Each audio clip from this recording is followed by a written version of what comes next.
कुंबापुर नाम के एक गांव में छोटू लाल के नाम का एक दूध का व्यापारी रहता था। छोटू के पास काफी सारी गाय और बैल थे। वो अपनी गायों से दूध का व्यापार करता था और बैलों से खेत का काम करता था। इसीलिए वो हमेशा फायदे में रहता था और गर्व से जीता था। क्या बात है छोटू लाल, आज सुबह सुबह खेत जा रहे हो? नहीं तो क्या तुम्हारी तरह सारे काम छोड़कर घर बैठ जाऊं? ये कौन सा तरीका है? मैंने ऐसा क्या कह दिया? हाँ, फिर तुम्हारी तरह होता तो आज फिर मैं इतने पैसे कैसे कमा पाता। वैसे भी मुझे तुम्हारे जैसों से बात करने की जरूरत नहीं है। और यहाँ से ऐसे बड़ी बदतमीजी से बात करने के बाद वहां से चला जाता है छोटू लाल। छोटू लाल का ऐसे ही बर्ताव था। सिर्फ उस आदमी से नहीं बल्कि सारे गांव से ऐसे ही बर्ताव करता था। सारे गांव की सबसे ज्यादा छोटू लाल की गायें सेहतमंद थीं। इसी वजह से ही गांव के सारे लोग उससे दूध, दही, घी खरीदने के लिए आते थे। इसीलिए उसको बहुत घमंड था। ऐसा होने के बावजूद छोटू बहुत ही गुस्से वाला आदमी था। इसीलिए उसके ना तो कोई रिश्तेदार थे, ना कोई दोस्त और ना ही बंधु। वो अकेला ही रहकर पैसे कमाता रहता था। इन गायों को मैं चारा डालकर मर रहा हूँ।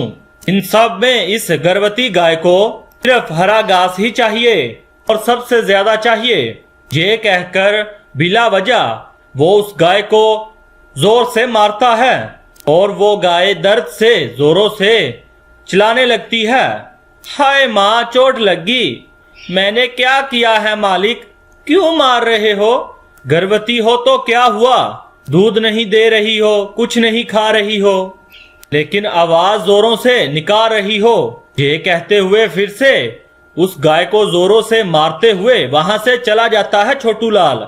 ऐसे एक दिन नहीं, 2 दिन नहीं, हर रोज दूध नहीं दे रही है, इस वजह से मारता रहता है छोटू। कुछ दिन सब्र कर लीजिए मालिक, मेरे बच्चे का जन्म होते ही हमेशा की तरह मैं दूध दे दूंगी मालिक। ये कहते हुए वो गाय अपने आप में ही दुखी रहती है। छोटू वो गाय अब किसी काम की नहीं रही, ये सोचते हुए उसे घास डालना भी बंद कर देता है। मैं अगर हरा घास नहीं खाऊंगी तो मेरा बच्चा कैसे स्वस्थ रहेगा मालिक? मुझे हरा घास ला कर दीजिए। तुम मेरे एक पैसे का भी फायदा नहीं दे रही हो, ऊपर से मैं तुम्हें घास ला कर दे रहा हूँ और तुम नाटक कर रही हो। ये कहते हुए उस सूखे घास को वहां से हटाकर लकड़ी से मारता है। वो गाय लंगड़ाते हुए चुपचाप जाकर एक कोने में बैठ जाती है। ऐसे समय में एक दिन, अरे वाह, लगता है बारिश होने वाली है। जल्दी से खेत का काम खत्म कर लूं तो खेत में बीज डाल सकता हूँ। ये कहते हुए अपने बैलों के साथ खेत के लिए निकलता है। लेकिन इतने में ही बारिश शुरू हो जाती है। इस बारिश को भी अभी आना था क्या? थोड़ी देर रुक जाती तो क्या होता? ये कहते हुए बारिश होने के बावजूद भी अपने बैलों को लेकर खेत में हल चलाता रहता है। देखते ही देखते बारिश बढ़ती जा रही है।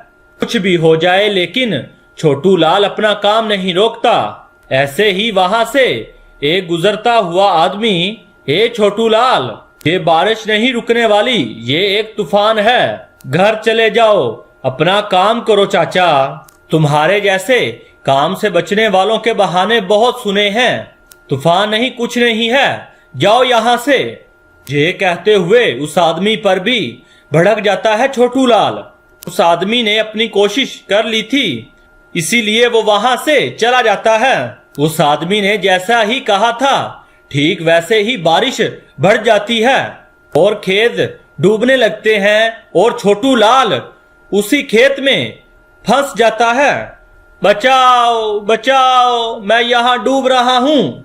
ऐसा कितना भी चिल्लाने पर भी वहां आसपास उसके कोई भी नहीं था। अरे, जो चाचा ने मुझे कहा था उसके सोचे बिना मैंने चाचा को गलत कहा था और अब मुझे उसकी गलती की सजा मिल रही है।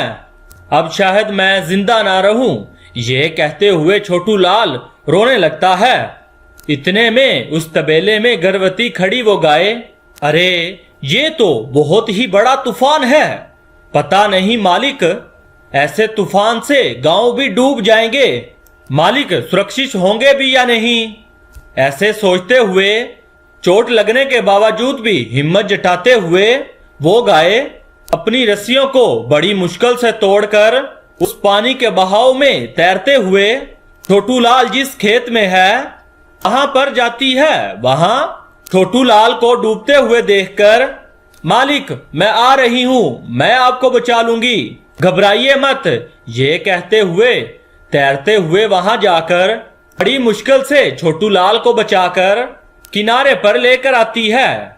उसके बाद वो अपने मुंह से छोटू लाल को उठाने की कोशिश करती है। बहुत देर बाद छोटू लाल होश में आता है। हमेशा गुस्से में रहकर और लकड़ी से पीटने वाला छोटू लाल, उसकी जान उसी गर्भवती गाय ने बचाई है।